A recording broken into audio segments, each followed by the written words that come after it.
Participatory programming. I'm going to focus more on how we try and find ways of integrating an audience-led bit of program within the program of a full-time independent cinema with 3 screens, and a few examples how we've done it over the last few years. Around about events, we regularly ask the online community for feedback on one-off screenings and return screenings. The most success we've had with these before has been around things like when we've had all-nighter screenings, which has been, around about cult films, that kind of thing, whereby all you need to do is go on Facebook and say, we're thinking of doing an all-nighter next month where tickets will be 75 pence each, what you would put on, and then all of a sudden it's just comment after comment after comment. Time we did that was in September. We had an all-nighter planned for the middle of October, which was going to run through Saturday into Sunday morning. It was part of the 75th anniversary of the Tyneside Cinema events program which we're doing over the year, but it was also partly the means for lots of new students in the city to come and enjoy us and have an event around film, which was cheap but really fun. And we screened like 15 films over all 3 screens, starting at 10, finishing at 10 in the morning, and tickets were 75 pence each, and we sold about 3,000 tickets, and it was awesome. But many of those ideas came from people saying, put a razor head on, put this on, put that on, and really great for them when they see it actually emerge in the programme. So that's the kind of fun you can have with these things. It's really daft, but you have to be prepared to be daft about it, but keep your hand on the tiller because it could get crazy. The one regular thing in the programme we do is Valentine's Day. Valentine's Day we'll try and keep this a really light touch kind of event because it's always end up being on a Tuesday or something and you can't make a massive night of it. But we'll have a good bit of fun with this, and we'll have sponsors and we'll get chocolates from Tradecraft and things like that, and to make a night of it. But the whole voting process is really exciting. The first year we did this, we had caused a bit of a stir. We had a voting process which is entirely open, so basically you just say, email us and say, put this on, put Casablanca on, put Breakfast at Tiffany's. And it's always the same ones. But the first time we did it, within the top 5 was The Notebook. And has anyone seen The Notebook? Does anyone like The Notebook? Yeah, it's kind of all right. But it was really good because it came down to Casablanca versus The Notebook. And it was really exciting because it was neck and neck for the last few days. And The Notebook I'd never thought was this cult film that people really want to see and come and watch and have a good night with. And I'm going to say sacrilegious things now.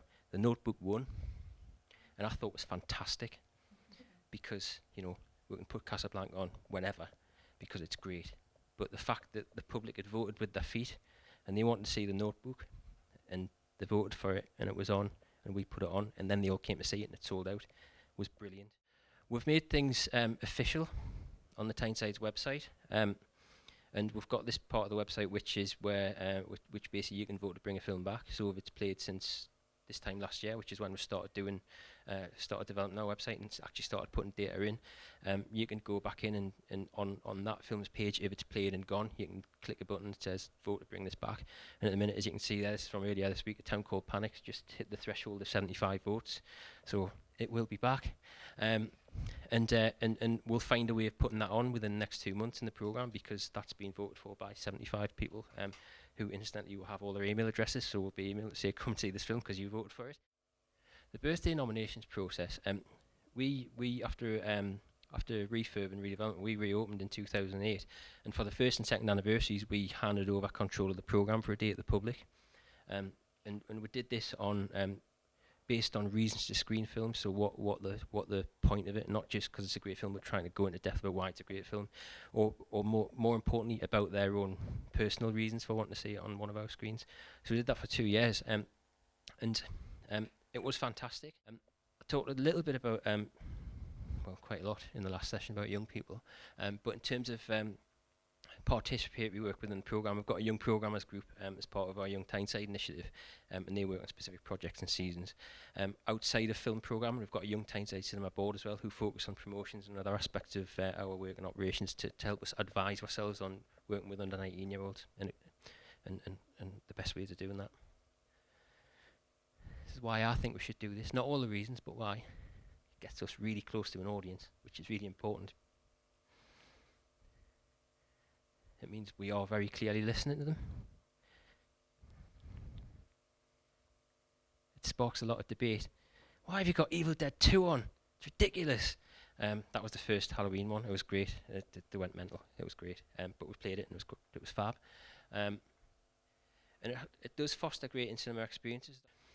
There's also something fantastic about being a person who nominates something, whether it's going on a Facebook page and responding to say something we've said like about a couple of years ago John Hughes dying and saying what should we put on, and being one of the people that say well Pretty in Pink, and then it coming on and it's selling out, and being sat in that audience, say this is kind of because of me. There's something really powerful about that for an audience member.